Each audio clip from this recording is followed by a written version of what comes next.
आज का मुद्दा में हम पिछले दौर में बात कर रहे थे कि मदरसों और संस्कृत के स्कूलों पर जो तालाबंदी का ऐलान किया गया है असम सरकार में उसमें, लेकिन अब एक नई खबर है कि एंटी सीए प्रोटेस्ट को पूरे 2 महीने होने वाले हैं। 14 दिसंबर को जामिया तशद्दुद के बाद ये मुजाहरे पूरे मुल्क में फैल गए। मर्द तो मर्द, औरतें भी अपने बच्चों को गोदियों में लिए हुए मुजाहरे के लिए निकल पड़ी। मुजाहिरीन इस कानून को मुल्क और आईन के खिलाफ बता रहे हैं और सरकार से इसे वापस लेने का मुतालबा कर रहे हैं। इस बीच सरकार ने इस कानून पर 1 इंच भी पीछे ना हटने की बात कहकर अपनी मंशा, अपने इरादे जाहिर कर दिए। मुजाहरे अभी भी जारी हैं। ऐसे में आज पीटीआई के हवाले से खबर आई है कि वजीर दाखिला अमित शाह मुजाहिरीन से बातचीत को राजी हो गए हैं। उन्होंने कहा है कि जो भी इस पर बातचीत करना चाहता है मेरे दफ्तर से राब्ता करे, 3 दिनों के अंदर उसे बातचीत का वक्त दे दिया जाएगा।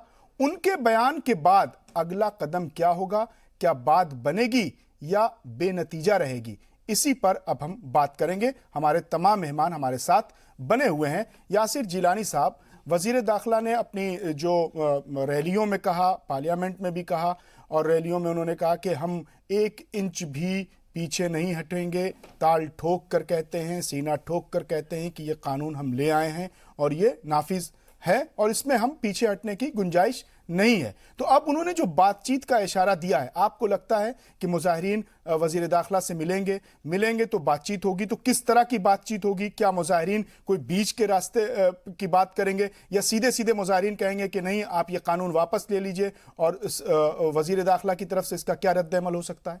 देखिए, एक भारत के लिए एक बहुत बड़ा मैसेज वजीर दाखिला ने आज दिया है। पीटीआई के हवाले से जो खबर आई है, आप यकीन करें अब मुजाहिरीन को इस वक्त सोचना पड़ेगा। पहले तो ये उन्हें सोचना और समझना है कि कौन से वो लोग होंगे जो वजीर दाखिला के दफ्तर से राब्ता कायम करेंगे, कौन से वो लोग होंगे जो अपनी बात को रखने के लिए वहाँ जाएंगे। क्योंकि आपने जिस तरह से कहा कि पिछले 60 दिनों से हम लोगों ने भी देखा है कि जो मुजाहरे हो रहे हैं उनमें आपस में समन्वय जैसी कोई चीज़ नहीं है, आपस में इत्तेहाद जैसी कोई चीज़ नज़र नहीं आई है। अलग अलग जगहों पे मुजाहरे तो हो रहे हैं, एहतजाज चल रहा है, लेकिन जो शाहीन बाग में बैठे हैं वो अलग तरह की बातें करते हैं, जो निज़ामुद्दीन में बैठे हैं वो अलग तरीके से बात करते हैं, जो चांद बाग में बैठे हैं उनका अलग। लेकिन लब्बो लबाब ये है कुल मिला के कि सब सीए के अगेंस्ट अपनी बात को रख रहे हैं। अब उनके पास एक बहुत बड़ा चांस है, क्योंकि बार बार वो कहते हैं कि सरकार हमसे क्यों नहीं, क्योंकि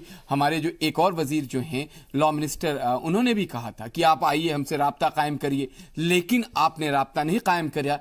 हमने बहुत बार उनसे हाथ जोड़ के उनसे गुजारिश करी उन लोगों से कि आप राब्ता कायम करिए, ऑफिस जाइए, या जो लोग उन तक पहुंच सकते हैं जा सकते हैं। और बहुत जरूरी है, कम्युनिकेशन बहुत जरूरी है। अगर संवाद आप करेंगे नहीं, संवाद करेंगे नहीं तो आपने सुन लीजिए 10 सेकंड, अगर संवाद नहीं करेंगे तो आंदोलनकारी जो पूरा का पूरा एक मुद्दा सामने खड़ा कर रखा है उसके साथ इंसाफ नहीं करेंगे, कहीं ना कहीं कौम के साथ इंसाफ नहीं कर पाएंगे। पिछले 60 दिनों में सिर्फ अगर मैं ओखला की बात करूं तो जो वहां के बिजनेस करने वाले लोग हैं, अरबों रुपए का नुकसान हो चुका है। आप यकीन माने, दफ्तर बंद हैं, ऑफिस बंद हैं, शोरूम्स बंद हैं, दुकानें बंद हैं, कारोबार बंद हैं, बच्चों की तालीम छूट गई है, अस्पताल लोग जा नहीं सकते, जो अपोलो हॉस्पिटल है वहां जाना मुश्किल है, दुश्वार हो गया।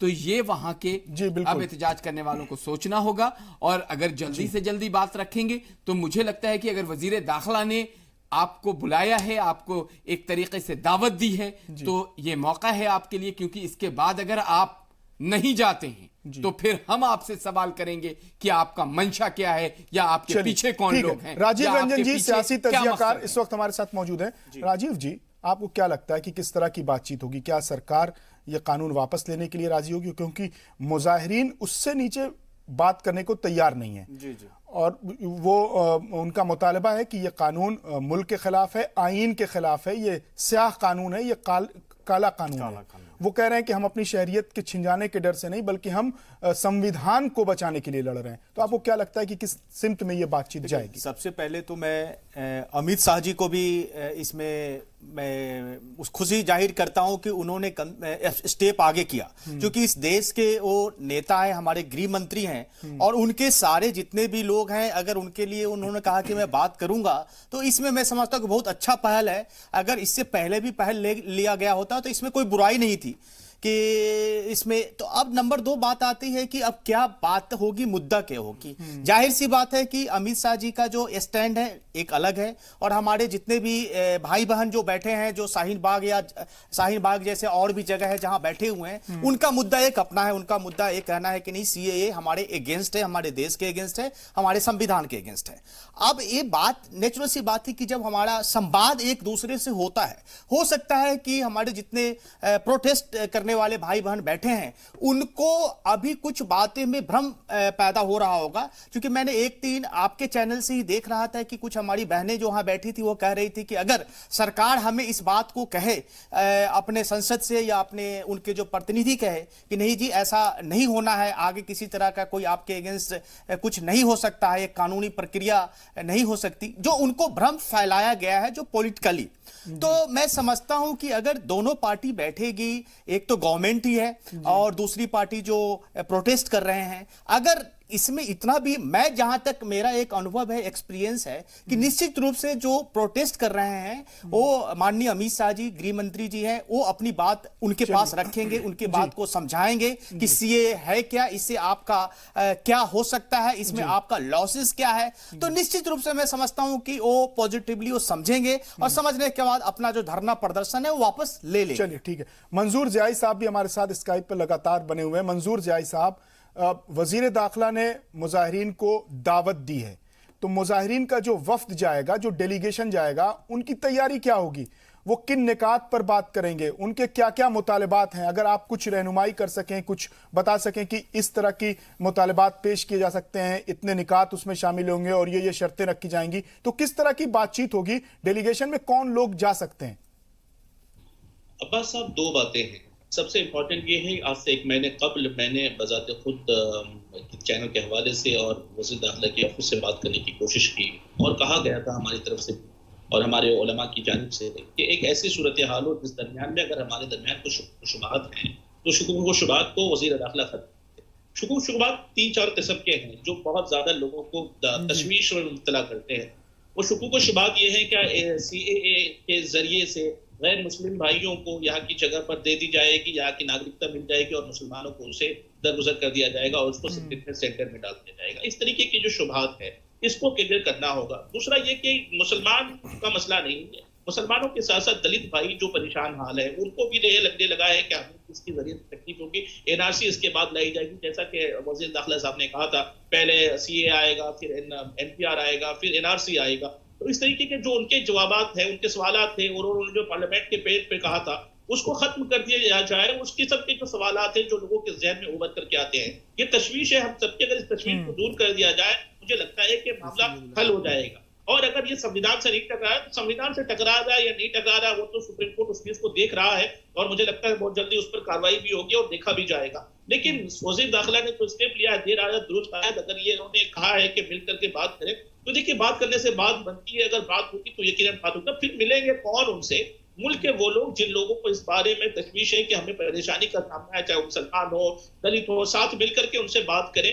अगर बात करेंगे तो मसले का हल सामने आ जाएगा, क्योंकि लोग इस बात को बखूबी जानते और समझते हैं कि मुल्क के अंदर में अगर हमारा ये मुल्क नहीं, कोई हमसे ये कहते ये तुम्हारा मुल्क नहीं, तुम चले जाओ, ये एग्जाम्पल है। अगर मुझसे ये कोई कहते हैं तो कितना दुख होता है, कितनी तकलीफ होती है, इस पीड़ा को मैं समझा नहीं सकता हूँ या नहीं बता सकता हूँ। इस बात तो लोगों की अगर खत्म कर दिया जाएगा तो मुझे लगता है कि आने वाले दिनों में एक अच्छी बात के सामने देखने को मिलेगी। ठीक है। यासिर जिलानी साहब, जो मंजूर ज़ियाई साहब जिस तरफ इशारा कर रहे हैं कि लोगों के अंदर तशवीश है, खौफ है, खदशा है कि कहीं उनकी शहरियत ले ली जाए, सीए कानून लाया जाए, उसके बाद फिर एनपीआर लाया जाए, फिर एनआरसी लाया जाए, तो ये उनको इंश्योर करना होगा वजीर दाखिला को कि ये जो कानून है वो शहरियत देने वाला है, लेने वाला नहीं है, और हम कोई प्रोसेस नहीं शुरू कर रहे हैं कि जिससे किसी की शहरियत पर सवाल हो। जो बरसों से जो लोग, अब जैसे मंजूर ज़ियाई साहब कह रहे हैं कि उनको कितना दर्द महसूस होगा अगर उनसे कोई कह दे कि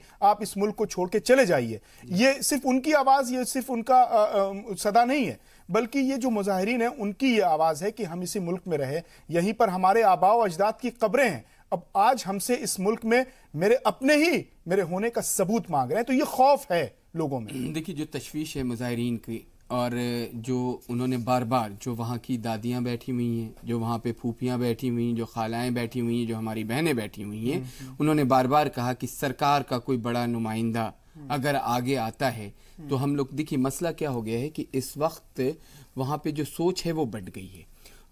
ख़ास करके जो रिलीजियस लीडर हैं उनको कहीं ना कहीं नकारा गया है। ये हमने सबने देखा है इस आंदोलन में। जो बड़े रिलीजियस लीडर रहे हैं भारत के, जिनके पास कहीं ना कहीं हमेशा हर मुद्दे पे खड़े होके अपनी बात को रखते थे और कौम समझती थी, वो इस बार एक चीज़ देखने को मिली है कि वहाँ एक नए तरीके से जो बिल्कुल घरों में रहने वाली बहनें हैं, जो घरों में रहती थीं, वो सामने आई और उन्होंने एहतजाज को लीड किया है। तो मुझे लगता है कि पहले अगर इस तरीके से सामने आती हैं तो उन्हीं में से कोई ना कोई वज़ीर दाखिला के पास जाएगा, और अगर वज़ीर दाखिला के पास वो जाते हैं वो लोग, और वज़ीर दाखिला उनको इत्मीनान दिलाते हैं, क्योंकि जो मैंने सीए को पढ़ा है, जितना मैंने रिसर्च किया, और जिस तरीके से हम लोग अब्बास साहब डिबेट कर रहे हैं पिछले 60 दिनों से, यकीन मानिए कि मुझे सीए कानून में कहीं ये नहीं दिखाई दे रहा है कि भारत का, जो आप कह रहे हैं ना कि इसी मिट्टी में जिन्होंने जो पैदा हुए और इसी मिट्टी में दफनाए जाएंगे, वो मुसलमान ना तो उस पर इम्पैक्ट करता है सीए, ना इफेक्ट करता है सीए, ना कहीं वो जा रहा है। एनआरसी देखिए, जब वजीर दाखिला,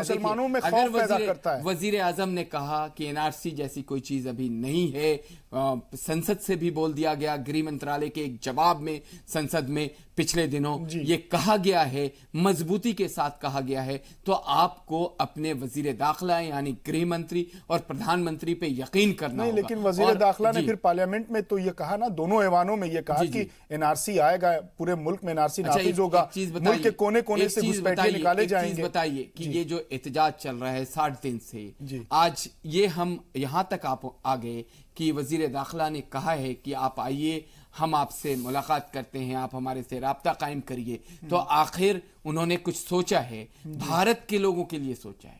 भारत के लोगों का मतलब है हम भारत के लोग, जो हमारे कानून का, हमारे प्रियम्बल का, हमारे प्रस्तावना का, जो संविधान की प्रस्तावना है, उसकी शुरुआत करता है। तो आप भारत के वजीर दाखिला पे यकीन रखिए कि वो जब आपसे बात करेंगे तो आपको उनकी बात पे भी यकीन रखना होगा, बिल्कुल। क्योंकि जो लोग वजीर दाखिला को भी यकीन दिलाना होगा, भरोसा दिलाना होगा, और मैं आप इसी मुल्क के हैं, यहीं के रहने वाले हैं, अगर आपकी शरीयत को कोई छीन नहीं सकता, कोई ले नहीं सकता। यकीन मानिए कि ये बात बार बार कई सारे स्टेज से, कई सारी जगहों से हिंदुस्तान के जो भी लोग हैं, हिंदुस्तान की सरकार को चलाने वाले जो लोग हैं, लेकिन एनआरसी खौफ पैदा करता है ना। उन्होंने एनआरसी को क्लियर कह दिया गया संसद के थ्रू, जो हमारी संसद है उसमें जब सवाल लगाया गया, यानी एनआरसी नहीं आएगा ना।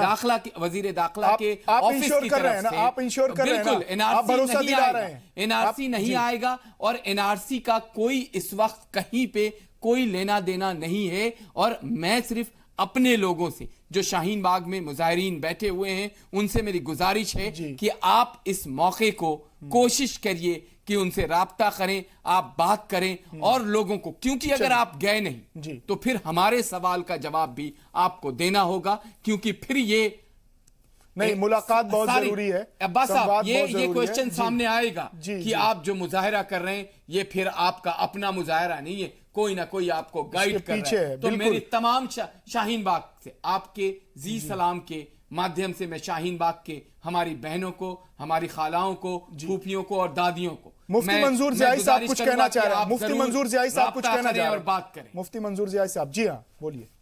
देखिए, बस भी कॉन्ट्रडिक्शन कुछ बातों में हुई है, दरमियान में ये जो कंफ्यूजन पैदा किया गया है या पैदा हुआ है, इसमें कॉन्ट्रडिक्शन था वज़ीर दाखिला के उन जुमलों में, जो वो पार्लियामेंट के सदन पर बात करते थे, कुछ और बात हो जाती थी, उनके दूसरे नुमाइंदे दूसरी जगह से बात करते थे, कुछ और बात हो जाती थी, फिर प्राइम मिनिस्टर की बातें आई सामने रामलीला मैदान से, कुछ बहुत बात आ गई, फिर वापस अभी जो हो रही कुछ और हो जाती है। ऐसी सूरत में जब लोग कंफ्यूज, अगर गवर्नमेंट कंफ्यूज हो जाएगी, एडमिनिस्ट्रेशन कंफ्यूज हो जाएगा, तो आवाम को किस तरीके से यकीन और भरोसा दिलाया जा सकता है? इसी यकीन और भरोसे को जीतने के लिए हुकूमत को बात करनी होगी, और वो बात करती है तो ये बहुत अच्छी पहल होगी। देखिए इस बात का ख्याल रखा जाना चाहिए कि जो भी जाने वाले हो वो तहजीब और तमद्दुन के दायरे में बात करें, और वो भी होम मिनिस्टर भी हम लोगों को इस तरीके से समझाए और बता दे ताकि हमारे दिलों को भी और यहाँ के उन तमाम लोगों के दिलों को इत्मीनान मिल जाए, और वो भी लिखित तौर पर हो, पेपर पर हो, पार्लियामेंट में वो बात रखी जाए, क्योंकि ये बात पार्लियामेंट में हुई है। लोगों की जो मांग है, इस तरीके की बातें हैं जिससे कि यकीन और भरोसा, एतमाद गवर्नमेंट के ऊपर लोगों का बढ़ेगा। अगर वो इस तरीके की बातें होंगी तो आने वाले दिनों में कुछ अच्छे संदेश देखने को और अच्छा संदेश देखने को, सुनने को मिलेगा। बहुत अच्छी बात होगी, और बहुत अच्छी बात आपने कही कि लोगों में यकीन, भरोसा, एतमाद पैदा किया जाए, और वजीर दाखिला की ये जो दावत है इसको लोग तहे दिल से कबूल करें, और बातचीत बहुत जरूरी है। यहां वक्त हो गया एक और मुख्तसर से वक्फे का, जल्द हाजिर हो रहा है।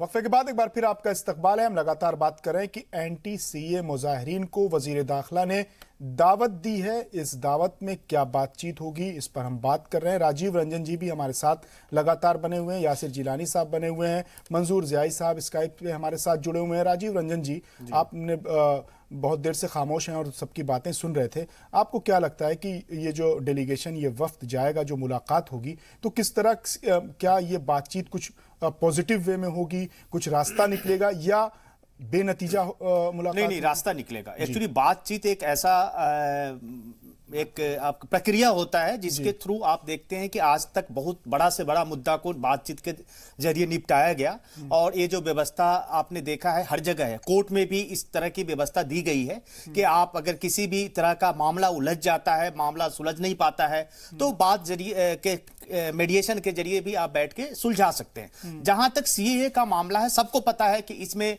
किसी की भी नागरिकता छीनी नहीं जा रही, नागरिकता दी जा रही है। जो अभी कानून लाया गया है, इस कानून में पूरे देश को, जो मुजाहिरीन है ना राजीव जी, एक मेरा एक सवाल जोड़ लीजिए, जो वहां पर प्रोटेस्टर्स हैं, जो मुजाहिरीन है, जो एहतजाज कर रहे हैं, उनका कहना है कि हम सिर्फ अपनी शहरियत के छिन जाने के खौफ से ही मुजाहरा नहीं कर रहे हैं, बल्कि हम भारत के संविधान को, भारत के दस्तूर को, भारत के आईन को बचाने के लिए कर रहे हैं कि आईन के मुताबिक किसी का धर्म देखकर उसको नागरिकता नहीं दी जा सकती। नहीं, इसमें देखिए जो कॉन्स्टिट्यूशन की बात जहां तक हम बताना चाहेंगे कि इसमें कॉन्स्टिट्यूशन कहीं से किसी तरह का आहत नहीं हो रहा है। अगर सीएए बिल लाया गया और फिर एक्ट बना, तो उससे आपको निश्चित रूप से समझना होगा, हमारे जितने ऑडियंस है उनको भी समझना होगा, इससे कहीं भी आहत नहीं हो रहा है, 1% भी नहीं हो रहा है। चूंकि जो आपको बार बार समझाया जा रहा है, पूरे देश को समझाया जा रहा है कि सीएए जो है वो किस चीज के लिए आया है, तो आने का पर्पस ये है कि हम जो नागरिकता दे रहे हैं वो भी प्रताड़ित माइनॉरिटी को, हम यहां पे किसी भी और अलग रिलीजन और कास्ट को भूल जाएं, प्रताड़ित माइनॉरिटी जो अदर 3 कंट्री में है, उस कंट्री से जो आए हुए हैं, तो ये हम निश्चित रूप से बताना चाहेंगे कि ये पॉजिटिव बात होगी। हमारे जितने भी प्रोटेस्टर्स हैं वो जाएंगे, जो भी उनके डेलीगेट्स जाएंगे वो भी अपने मूड बना के पॉजिटिव मूड से ही जाएंगे, मुझे इतना विश्वास है। क्योंकि अब धीरे धीरे उनको भी समझ में आने लगी है कि जो लोग अगर उनको दिशा विहीन, दिशा भ्रमित करना चाहते हैं, या इंटरप्रिटेशन, क्योंकि हमारे लॉ में कहता है कि अगर एक इंटरप्रिटेशन से लोग केस हार जाते हैं, दूसरे इंटरप्रिटेशन से सेम एक्ट का, सेम सेक्शन का लोग केस जीत जाते हैं। तो यहां सारा खेल जो है इंटरप्रिटेशन का है। तो मुझे विश्वास है कि जब हमारे डेलीगेट्स जाएंगे, चाहे पूरे देश से जितने भी डेलीगेट्स आएंगे, और डेलीगेट जब रिप्रेजेंट करेंगे, जब हमारे गृह मंत्री से जब बातचीत होगी, जब दोनों की बात आपस में होगी और जब समझाया जाएगा या समझेंगे, तो निश्चित रूप से पॉजिटिव इसका रास्ता निकलेगा, पॉजिटिव रास्ता निश्चित निकलेगा, 100% निकलेगा। और मैं विश्वास दिलाना चाहता हूं कि जल्द से जल्द ये सारी चीज खत्म हो जाएगी, जितने भी भ्रांतियां हैं। मुफ्ती मंजूर ज़ियाई साहब, अगर मान लीजिए कि जो वफ्द जा रहा है उसकी क़यादत आपके हाथ में दी जाए, आपको कहा जाए कि आप जाइए और इन मुजाहिरीन की क़यादत आप कीजिए और आप वज़ीर दाखिला से मुलाकात करिए, अपनी बातें रखिए, तो आपकी नज़र में वो कौन कौन से निकात होंगे, वो कौन कौन से पॉइंट्स होंगे, वो कौन कौन से मुतालबात होंगे जो पेश होंगे, और किस तरह की बातचीत पर आप राजी होंगे?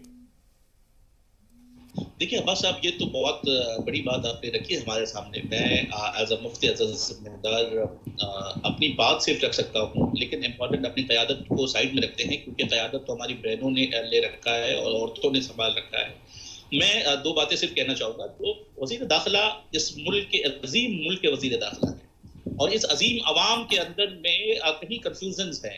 लोग ये नहीं चाहते हैं कि मुल्क के हालात क्या है, कैसी कंडीशंस है। इस बात को समझते हुए मुल्क की आवाम इस बारे में दो बातें ही जानना चाहती हैं। एक तो ये कि हमारा कंफ्यूजन हो कि हमें कल गैर सिटीजन नहीं कहा जाएगा। दूसरा पहलू ये कि ये संविधान के साथ छेड़छाड़ हो रही है, संविधान से ये बातें टकरा रही हैं। अगर टकरा रही हैं तो साहब इस तरीके का कानून इस मुल्क में ना लाया जाए। इस तरीके की बातें, दो ही बातें, अगर इन दो बातों का सही जवाब मिल जाता है तो मुझे उम्मीद है कि आने वाले दिनों में जो बातें होंगी वो बहुत मुख्तलिफ बातें होंगी, अलग किस्म की बातें होंगी, कुछ नया रूप देखने को मिलेगा। वो लोग जो रोडों पर बैठ करके 2 महीने से ज्यादा अरसे से गुजर अपने आप को तकलीफ में, परेशानी में देख करके अपने मुल्क के तहफ्फुज़ के लिए वहां पर बैठे हुए, उनकी बातें भी सुनी जाए। क्योंकि देखिए मुल्क कैसा है, मुल्क के अंदर में लोगों का गुमान ये होता है कि लोग हमें सुने, एडमिनिस्ट्रेशन हमें सुने। तो मंजूर जाई साहब, इसीलिए तो वजीर दाखिला ने दावत दी है। वजीर कानून ने भी कहा था कि हम बातचीत के लिए तैयार हैं, लेकिन कोई गया नहीं, किसी ने बातचीत की नहीं। अब वजीर दाखिला ने कहा है तो अब बातचीत होगी, तो उनकी बातें सुनी जा रही हैं। यासिर जिलानी साहब हमारे साथ मौजूद हैं। अभी जो बातें जो उन्होंने पेश की मंजूर जाई साहब ने, क्या उस पर रजामंदी होगी? वजीर दाखिला उस पर राजी होंगे और कुछ मुस्बत बातचीत निकलेगी? देखिए, यकीन रखें मुफ्ती साहब भी और तमाम जो मुजाहिरीन हैं कि इस अजीम मुल्क के, जैसा मुफ्ती साहब ने कहा कि वजीर दाखिला हमारे अमित शाह जो गृह मंत्री हैं उन पे यकीन रखिए, और अगर आप जाते हैं मिलने के लिए तो मुझे लगता है कि रास्ता ज़रूर निकलेगा। संवाद जो होता है वो बेहद शानदार तरीका होता है किसी भी चीज को खत्म करने के लिए। जो जिद है वो सिर्फ संवाद से खत्म होगा, और मुझे यकीन है मेरे गृह मंत्री अमित शाह साहब पे कि वो जरूर, अगर उन्होंने ये बात कही है हिंदुस्तान के लोगों के साथ, उनको अगर मैसेज दिया है तो ये यकीनन हल भी निकालेंगे, ये मुझे यकीन। चलिए, बहुत बहुत शुक्रिया आप तमाम मेहमानों का हमारे साथ जुड़ने के लिए। तो आज हमने बात की मदरसों और जो स्कूल हैं उन पर तालाबंदी पर, और साथ ही साथ बात की अमित शाह के दावतनामे पर। यकीनी तौर पर बातचीत बहुत ज़रूरी है और बातचीत से ही रास्ता निकलता है। मेरे जुनू का नतीजा ज़रूर निकलेगा, इसी स्याह समंदर से नूर निकलेगा। तो आज के लिए, आज के मुद्दा में बस इतना ही।